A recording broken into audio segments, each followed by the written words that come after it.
Bonjour, c'est Alex de Waterfall Revenue. Aujourd'hui, nous allons parler d'efficacité au travail et tout particulièrement du sujet quel est le meilleur moment pour travailler efficacement. Par travail, j'entends votre activité professionnelle, qu'elle soit salariée ou entrepreneuriale, mais aussi tout le travail que vous pourriez faire de par vous-même pour améliorer votre condition professionnelle, comme par exemple de la formation, revoir son CV, écrire des lettres de motivation, etc. Mais aussi, ce que je vais vous dire va aussi s'appliquer si vous avez des projets d'ordre personnel que vous voulez faire avancer, parce qu'ils sont importants pour vous pour progresser dans votre vie. Et alors, le sujet de s'allouer des temps de travail, des créneaux horaires sur lesquels vous pouvez travailler efficacement va se poser. L'idée de cet épisode de podcast m'est venue le mois dernier, parce que j'avais beaucoup de travail. J'avais un gros projet professionnel qui démarrait et qui était très consommateur en temps. Et en parallèle, j'avais d'autres engagements que j'avais pris à titre professionnel et personnel avec des tiers que je devais honorer. Et puis, je me suis aussi fixé des objectifs professionnels et personnels à atteindre au mois de janvier et je ne voulais pas commencer l'année en étant en retard sur ces objectifs. Donc, je me suis retrouvé temporairement avec une grosse charge de travail, ce qui ne m'était pas arrivé depuis quelques années, pour tout vous dire. Et donc, cela m'a replongé dans des moments plus intenses de ma carrière professionnelle, au cours desquels j'étais extrêmement occupé et le sujet de trouver des moments pour travailler efficacement était crucial. Travailler efficacement pour remplir ses objectifs professionnels, mais également travailler efficacement pour avancer sur des projets personnels et de type entrepreneurial. Il faut savoir que pendant une dizaine d'années, j'ai testé beaucoup de méthodes pour travailler efficacement. J'ai pu constater celles qui fonctionnent et celles qui ne fonctionnent pas. Et même si chacun est différent, je reste quand même assez persuadé que j'ai trouvé une bonne méthode pour travailler efficacement. Et c'est celle-ci que je vais vous partager dans cet épisode de podcast. Libre à vous de l'essayer ou pas. Ce n'est pas une méthode facile à implémenter, mais c'est une méthode qui a fonctionné pour moi. Et pendant les périodes de ma vie où je me suis éloigné de cette méthode, j'ai pu voir que j'avais des résultats plutôt moyens. Et à chaque fois que je me suis remis sur cette méthode, mes résultats étaient bien meilleurs. Ce qu'il faut bien comprendre, c'est que travailler dur, travailler longtemps pour réussir, ça ne fonctionne pas. Bien entendu, je ne crois pas qu'il soit possible de réussir sans un minimum d'effort et de travail, mais la corrélation entre la dureté d'un travail et le temps passé sur un travail avec la réussite, elle n'existe pas. Ce n'est pas parce que une minorité de personnes travaillent beaucoup et dur et réussit qu'il faut généraliser que ce sont les prérequis pour réussir. Car à l'inverse, il y a énormément de personnes sur Terre qui travaillent dur, qui travaillent beaucoup et ils n'ont pas une condition financière et sociale qui soit extrêmement enviable. Donc le secret de la réussite professionnelle se cache autre part. Certains vont parler de la méthode dite Pareto qui veut que 20% de vos actions sont la cause de 80% de vos résultats. Alors, ce n'est pas faux, mais quand on a dit ça, la grande difficulté, c'est d'identifier quels sont les 20% de choses que vous faites qui produisent vraiment des résultats. Moi, je préfère aller plus loin et parler du concept américain de MIT, c'est-à-dire The Most Important Task of the Day, la tâche la plus importante du jour. Je ferai un autre podcast qui traitera spécifiquement de cette MIT, car c'est une notion extrêmement importante pour réussir dans la vie. Mais pour cet épisode, nous allons considérer que vous avez bien défini vos MIT, c'est-à-dire que vous savez tous les jours exactement ce sur quoi vous devez travailler pour avancer efficacement dans votre vie et vous vous trouvez en face du problème qui est que vous n'avez pas de temps pour travailler efficacement sur cette tâche qui est importante pour l'avancée de votre carrière professionnelle ou de vos projets personnels. Ce qui nous amène donc à notre sujet, quel est le meilleur moment pour travailler efficacement sur cette tâche ou ces tâches qui sont le plus importantes pour vous. Alors, pour toutes ces tâches qui sont importantes, il y a en fait deux solutions. Soit vous privilégiez des sprints, c'est-à-dire que pendant une période limitée dans le temps, vous allez énormément travailler sur quelque chose et ensuite vous allez vous arrêter et quelques semaines après, vous allez reprendre à nouveau être dans un cycle de travailler beaucoup. Et l'autre solution, c'est de travailler régulièrement, un petit peu chaque jour, à vos projets. Alors, moi, j'ai essayé les deux méthodes et franchement, la seule qui marche, c'est de travailler un petit peu tous les jours sur des sujets, car les sprints, déjà, quand on a une activité professionnelle complète, ça veut dire qu'on ne peut les faire que les week-ends et pendant les vacances, ce qui prend du temps sur des temps de repos qui sont essentiels à la bonne gestion de votre productivité future. Alors, si vous vous êtes engagé dans des gros projets personnels, professionnels, bien sûr qu'il faut à un moment donné un petit peu travailler le week-end et pendant vos vacances pour avancer vos projets, mais il ne faut pas compter que là-dessus. Moi, j'ai déjà fait des sprints dans ma vie, ça aide à avancer pas mal sur certains sujets, mais ça laisse aussi un goût amer parce que on n'a toujours pas assez de temps pour avancer rapidement sur ces projets et voir le résultat, alors que ça prend beaucoup de temps sur les loisirs. Et on finit avec l'impression de ne pas avoir de vie. Donc aujourd'hui, ce n'est plus une méthode que je privilégie. Je privilégie plutôt de travailler un petit peu chaque jour sur certains sujets, d'avoir une demi-heure, trois quarts d'heure, une heure extrêmement focus sur un sujet de type intellectuel. Bien entendu, si vous êtes sur des choses manuelles ou vous faites du bricolage dans votre maison, etc., vous n'allez pas faire les choses en petits créneaux d'une demi-heure. Mais par contre, dès que vous êtes sur des choses intellectuelles, ce qui est certainement votre cas, vous allez être confronté au fait que votre cerveau ne va pas pouvoir rester concentré pendant des heures et des heures. Quand vous faites des tâches manuelles, des tâches physiques, la limite, c'est la fatigue de votre corps et votre corps, il peut tenir des heures et des heures avant que vous ressentiez la fatigue. Mais quand c'est des choses intellectuelles, rapidement, votre esprit va déconnecter. Alors ça peut être, selon les personnes, une demi-heure, trois quarts d'heure, une heure, parfois certains peuvent tenir 2 heures. Alors ça dépend des sujets, de leur complexité, bien sûr. Mais dès qu'on s'attelle à des tâches où il faut réfléchir, qu'on n'est pas sur des automatismes, il faut être humble et accepter qu'on atteint rapidement les limites de ses capacités intellectuelles et de concentration. Donc maintenant, si on se dit on fait un petit peu de travail tous les jours, mais de manière très continue, de manière à atteindre ce qu'on appelle l'effet cumulé, qui a été très bien expliqué dans le livre Compound Effect de Darren Hardy. Alors, vous allez faire un petit peu chaque jour. Chaque jour, jour après jour, vous n'allez pas voir vraiment beaucoup de progrès, mais quand vous aurez fait ça sur une durée d'1 mois, en fait, les progrès seront énormes. Admettons que vous réserviez 1 heure en moyenne par jour à travailler sur vos MIT et sur tous vos projets qui vous tiennent à cœur. Ça fait à la fin du mois une trentaine d'heures qui ont été consacrées à vos projets les plus importants. Et 30 heures, ça équivaut quasiment à une semaine de travail. Donc en allouant 1 heure par jour,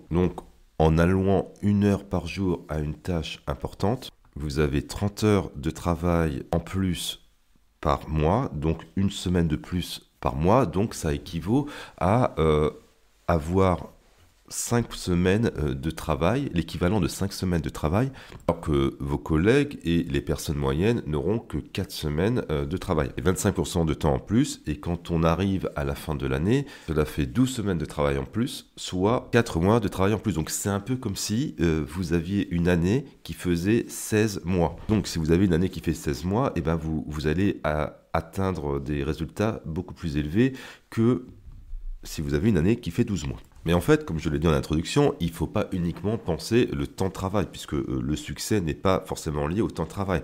Mais par contre, ce qui est magique avec cette heure, par exemple, que vous allez consacrer tous les jours à votre tâche la plus importante, c'est que c'est une heure qui est extrêmement focus si vous travaillez au bon moment, ce qu'on va voir dans un instant. Donc cette heure extrêmement focus, elle a beaucoup plus de valeur que les autres heures où vous allez travailler à d'autres sujets pendant la journée. Et en réalité, si vous définissez bien vos MIT et que vous réservez le bon créneau temporel dans votre journée pour travailler dessus, alors en termes de résultats financiers ou non financiers en fonction de vos objectifs, cette heure de travail sera peut-être équivalent aux 8 autres heures de travail que vous aurez pu accomplir dans la journée. Tout simplement parce que c'était une heure qui était extrêmement focus, extrêmement productive.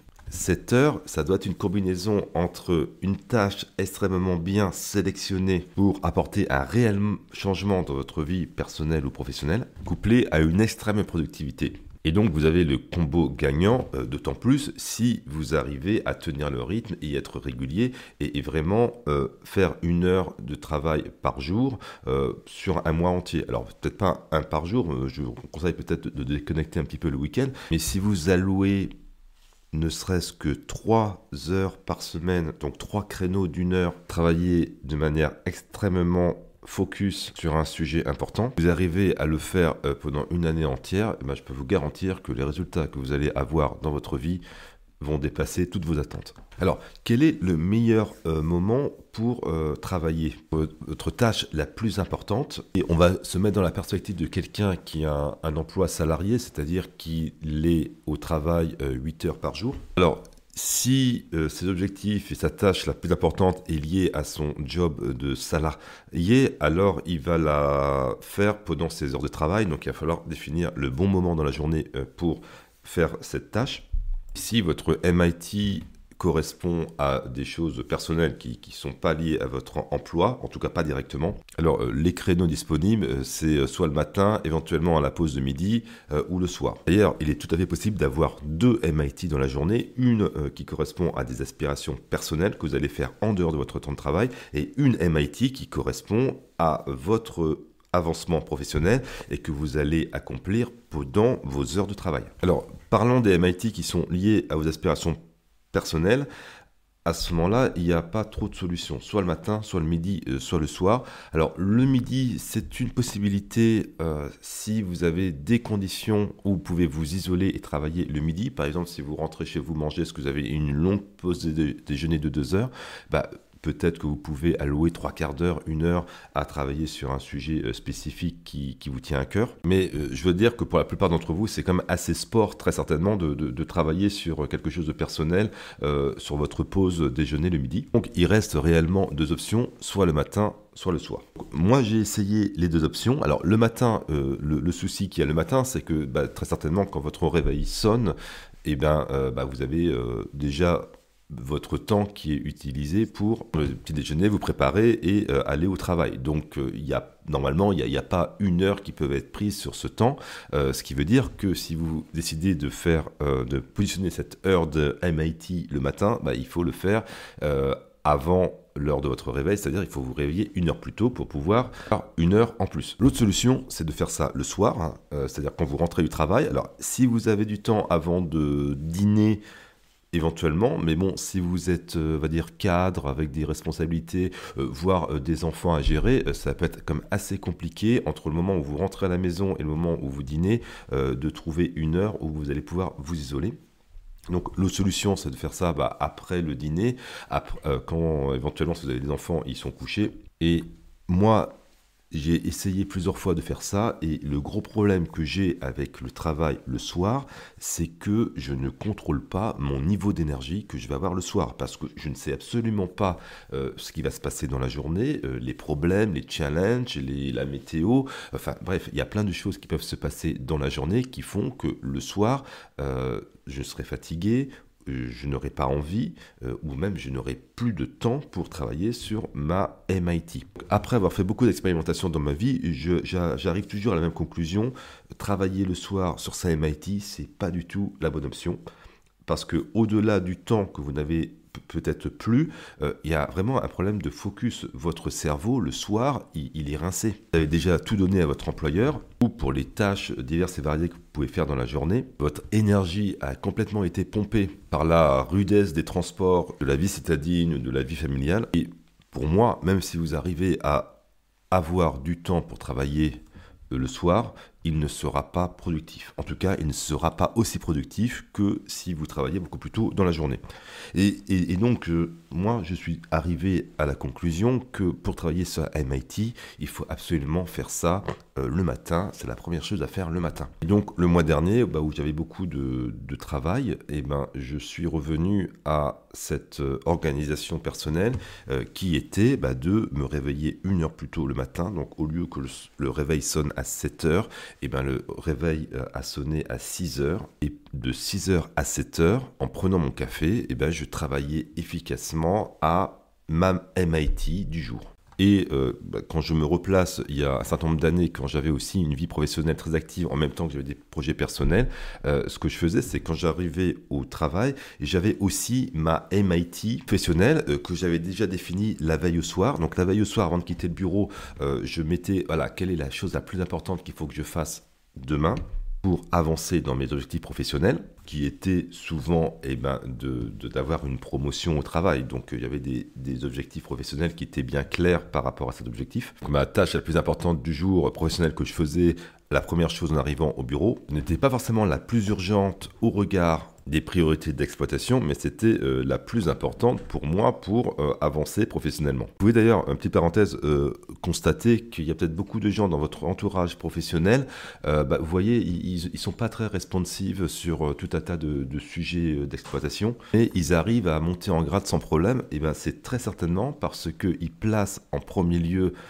les actions qui sont bénéfiques à leur avancement professionnel avant même les petites urgences d'exploitation quotidiennes qui sont afférentes à n'importe quel emploi. Fin de la parenthèse. Pour le plan professionnel, lorsque j'ai atteint mes résultats les plus avancés, c'était à chaque fois quand j'arrivais pas trop tard au travail, c'est-à-dire que j'essayais d'arriver environ une demi-heure avant le flux de tout le monde, donc par exemple en arrivant à 8h, si tout le monde arrivait à 8h30, ou alors si tout le monde arrivait à 9h, j'arrivais plutôt à 8h30, et j'avais une période d'une demi-heure qui était extrêmement calme, où je pouvais travailler efficacement à ma tâche la plus importante, ma MIT du jour. Vers ça, tous les jours, 5 jours de la semaine, toute l'année, ça a un réel impact sur la qualité du travail perçu dans l'entreprise et sur la propension à avoir des promotions en entreprise. Revenons maintenant au créneau du matin avant le petit déjeuner pendant lequel vous pouvez aussi travailler sur votre MIT. Alors là, ça serait plutôt sur une MIT personnelle. Et le challenge que vous allez rencontrer, c'est que se réveiller plus tôt le matin, c'est pas évident. Alors attention, que ça soit travailler une MIT le soir ou le matin, moi je ne recommande pas du tout de rogner sur son temps de sommeil. Le temps de sommeil, c'est environ 8 heures par nuit. Une personne normale, alors il y a des personnes qui ont besoin de plus de temps, de moins de temps, mais 80% des gens sur Terre ont besoin de 8 heures par jour pour dormir. Il y a de grandes chances que vous ayez vraiment besoin de 8 heures par jour. Peut-être que vous n'avez pas 8 heures de sommeil par jour actuellement, et dans ce cas, je vous recommanderais quand même de repasser rapidement à 8 heures par jour pour avoir un bon sommeil réparateur de qualité, ce qui vous permet que quand vous vous réveillez, vous pouvez travailler directement sur votre MIT. Pour avoir 8 heures de sommeil par jour, et en même temps se réveiller tôt pour faire sa MIT, il n'y a pas de secret, il faut tout simplement se coucher plus tôt. Et moi je vais vous faire des confidences, j'ai pas honte de vous dire, il est très fréquent que je me couche entre 21h30 et 22h. On me réveillait à 6h du matin, et quand j'habitais dans des contrées plus tropicales où le soleil se levait très tôt, je me levais parfois à 5h30, mais en même temps que le soleil, donc c'était pas du tout gênant. Et je me mettais sur la terrasse ensoleillée, je travaillais sur mon PC à des choses importantes pour moi, comme par exemple le projet Waterfall Revenue. Ensuite, quand le reste de ma famille se réveillait, on déjeunait ensemble, puis j'allais travailler. Là, si vous habitez dans l'hémisphère nord, nous sommes en février, les jours commencent à se rallonger, donc c'est le bon moment pour essayer d'avoir une autre organisation, de vous lever plus tôt. Ça va être difficile, je vous le cache pas, ça va être très très difficile de mettre son réveil, se lever plus tôt et d'avoir un niveau d'énergie suffisant dès le réveil pour travailler. Mais encore une fois, si vous êtes sûr de vos objectifs dans la vie, si vous savez ce que vous voulez et que vous êtes persuadé que vous avez défini la bonne MIT qui va vous permettre d'avancer dans votre vie, alors la motivation, elle va venir d'elle-même. Dès lors que vous avez eu un sommeil réparateur parce que vous avez bien sécurisé vos 8 heures pour dormir, il n'y aura pas de problème pour vous réveiller, d'avoir la pêche pour travailler pendant 1 heure sur un sujet important.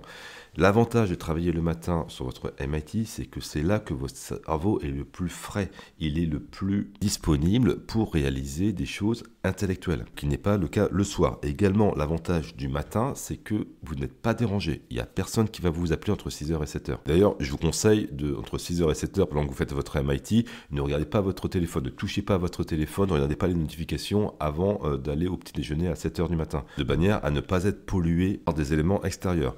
Une astuce aussi pour se mettre directement sur sa MIT le matin, la veille au soir, vous préparez, alors si vous travaillez sur ordinateur, vous préparez votre ordinateur, vous l'allumez, vous le laissez en veille. Il y a déjà les documents, ou en tout cas l'espace de travail qui est déjà ouvert, vous avez tout prévu. Donc quand vous vous réveillez le matin, il n'y a pas d'effort à faire.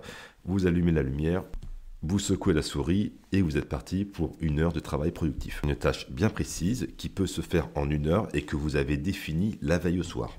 Outre le fait de sécuriser 8 heures de sommeil par nuit pour pouvoir vous réveiller assez tôt le matin pour faire votre MIT, ce que je vous conseillerais, c'est de ne pas partir dès le début sur un rythme où vous allez faire lundi, mardi, mercredi, jeudi, vendredi un réveil à 6h pour travailler sur votre MIT parce que vous risquez de vous griller et que ça ne fonctionne pas. Donc peut-être que je vous conseillerais d'abord de commencer de faire ça une fois tous les 2 jours. Par exemple, vous faites lundi, mercredi, vendredi, vous vous réveillez plus tôt pour travailler sur votre MIT et les autres jours, vous gardez votre routine habituelle. Et ensuite, quand vous voyez que ça se passe bien, vous pouvez monter à 5 jours par semaine où vous faites votre MIT le matin. Si vous êtes très motivé, vous pouvez aussi un jour le week-end, comme le samedi, faire votre MIT. Mais alors, c'est peut-être pas forcément utile de se réveiller à 6h. Peut-être qu'une MIT à 7h ou 8h le matin, le week-end, ça peut très bien fonctionner également. Vous commencez là, maintenant, en février. C'est la période de l'année où c'est le plus dur parce qu'il fait nuit le matin, il y a peu de luminosité, plein de maladies qui traînent, on est affaibli, fatigué. Si vous trouvez en vous la volonté d'instaurer cette logique là maintenant en février, avec les mois qui vont passer, les beaux jours vont arriver, le soleil va se lever plus tôt le matin, il y aura plus de luminosité, ça va être de plus en plus facile. Donc si vous arrivez à planifier votre MIT tous les matins en février, vous avez l'assurance de commencer une routine qui va être très bénéfique pour vous pour atteindre vos objectifs en 2022. Voilà pour cet épisode de podcast. Si vous êtes sur YouTube, n'hésitez pas à inscrire en commentaire c'est quoi votre MIT du jour. Aussi, sur quel créneau horaire vous travaillez votre MIT et si vous avez d'autres astuces concernant ce que je viens de dire ou des points de désaccord aussi, n'hésitez pas à mettre tout ça en commentaire. Ça va alimenter la discussion. Moi, je vous dis à la semaine prochaine, vendredi, heure de Paris, pour un nouvel épisode de podcast Waterfall Revenue. D'ici là, n'hésitez pas à visiter le site internet waterfallrevenue.com où vous retrouverez plein de ressources pour améliorer votre vie personnelle et professionnelle, notamment les formations qui sont au catalogue Waterfall Revenue et lié au sujet du jour, il y a bien entendu la formation Career Booster où il y a toute une section qui est consacrée à la gestion du temps et on revient sur ce concept de MIT, de Most Important Task of the Day. Aussi la formation énergie qui revient plus en détail sur comment avoir un sommeil réparateur, ainsi que tout un tas d'autres stratégies pour avoir beaucoup plus d'énergie dans sa vie. Et la gestion de l'énergie, c'est bien entendu un préalable pour réussir, parce que pour se réveiller plusieurs jours par semaine, 1 heure plus tôt le matin pour travailler sur une MIT, vous n'avez pas un bon niveau d'énergie, vous n'allez pas pouvoir tenir le rythme, vous allez faire ça 1 fois, 2 fois, 3 fois maximum, et puis après vous allez être claqué et vous n'allez jamais refaire ça avant plusieurs mois. Waterfall Revenue, donc c'est la chaîne YouTube, les podcasts sont diffusés sur la chaîne YouTube et sur la plupart des plateformes de podcasts. Vous pouvez aussi vous abonner au compte Instagram et Facebook de Waterfall Revenue. Et c'était Alex de Waterfall Revenue. Ciao, à bientôt.